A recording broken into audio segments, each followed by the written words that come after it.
El tema que voy a tratar ahora en el informativo Baúl de Páginas Sueltas es sobre el Sermón de la Montaña, el cual consta en la Biblia, en el Nuevo Testamento, y es un interesante sermón que debe ser recordado en estos momentos de crisis por la que estamos pasando, y las palabras dichas por Jesús toman una importancia mayor.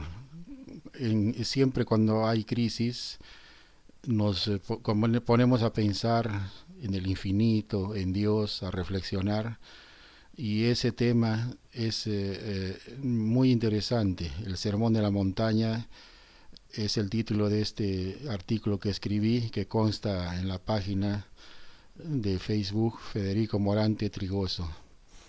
El texto dice lo siguiente: la pintura de Karl Bloch, El Sermón de la Montaña, de 1877, ilustra uno de los momentos más memorables de la vida de Cristo.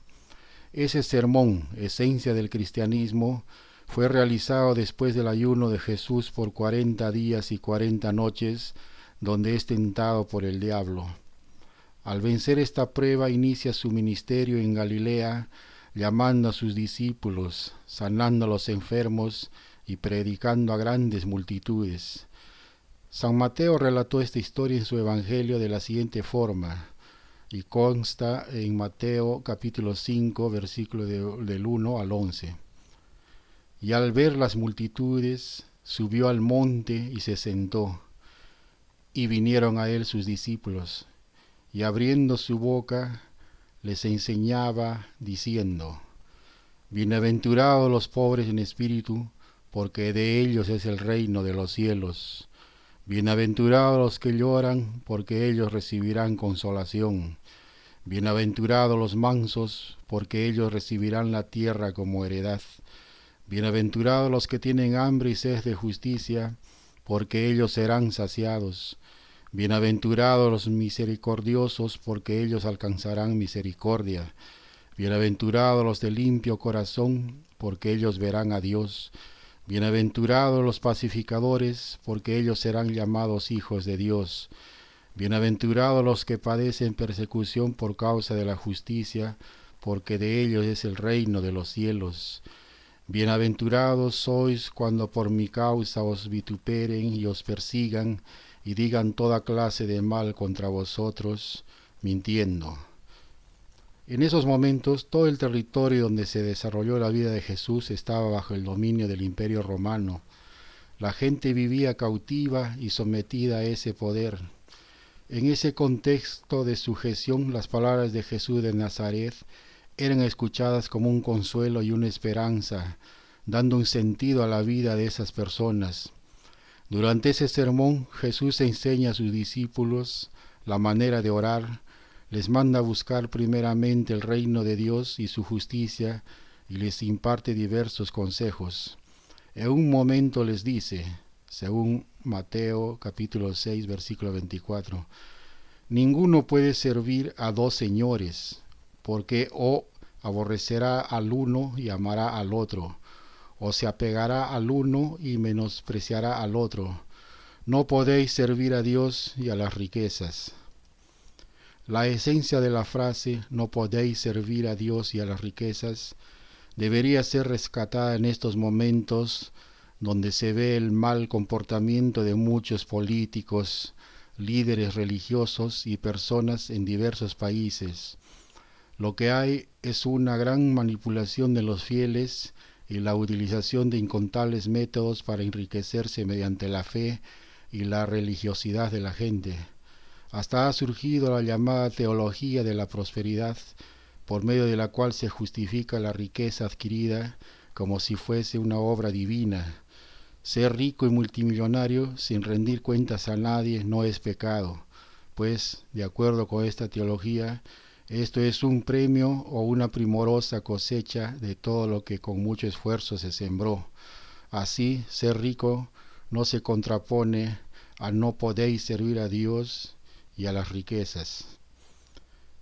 Cuando la gente aún no salía de la situación de pandemia y sufría sus consecuencias, Vino la nefasta decisión de Vladimir Putin de invadir Ucrania y originar otra crisis. Pero en este terrible contexto, en un mar de gente pobre, existen islas de gente muy rica. Es en esos momentos de crisis mundial y de desolación donde un consejo de Jesús dicho en el Sermón de la Montaña debería ser llevado en cuenta. Consta en Mateo capítulo 7, versículo 15. Y guardaos de los falsos profetas que vienen a vosotros vestidos de ovejas, pero por dentro son lobos rapaces. Como pudimos ver, el Sermón de la Montaña es muy importante, es la esencia del cristianismo.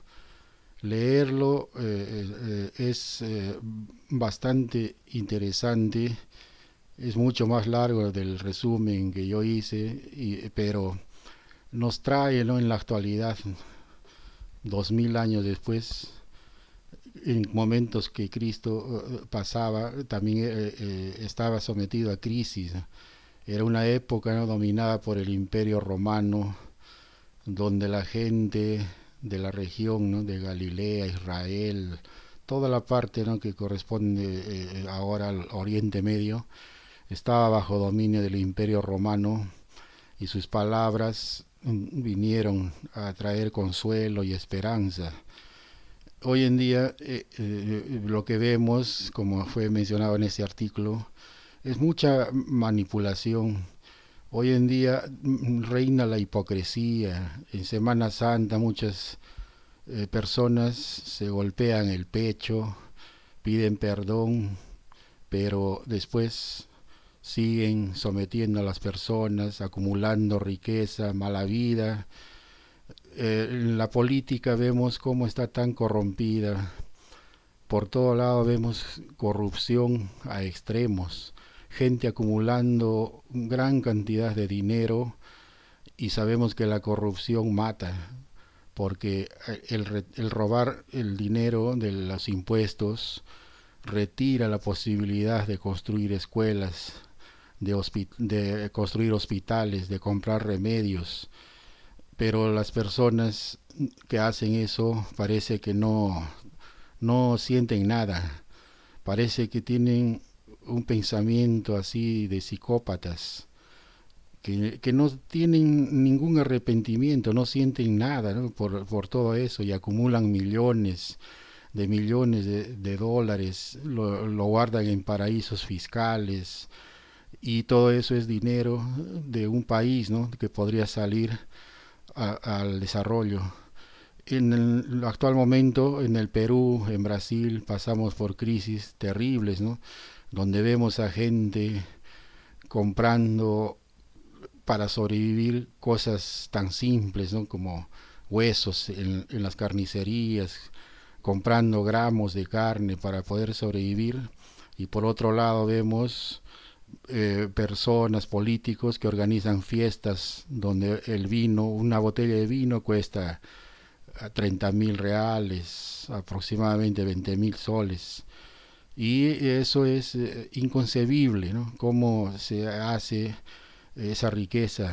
Y lo peor es, ¿no?, la manipulación religiosa, donde muchos políticos hoy en día también pertenecen a ciertas iglesias, y donde su voto, su poder es manipulado en campañas políticas y una serie, ¿no?, de hechos que afectan a todos. Por lo tanto, estas palabras dichas por Cristo en ese momento, hace ya más de 2000 años, deberían ser llevadas en cuenta y hacer reflexionar si es que aún queda algún poder de reflexión en las personas que realizan eso. La mayoría de personas son buenas y siguen con su vida, pero mi reflexión va dirigida a esas personas que hacen todo lo contrario. Muchas gracias.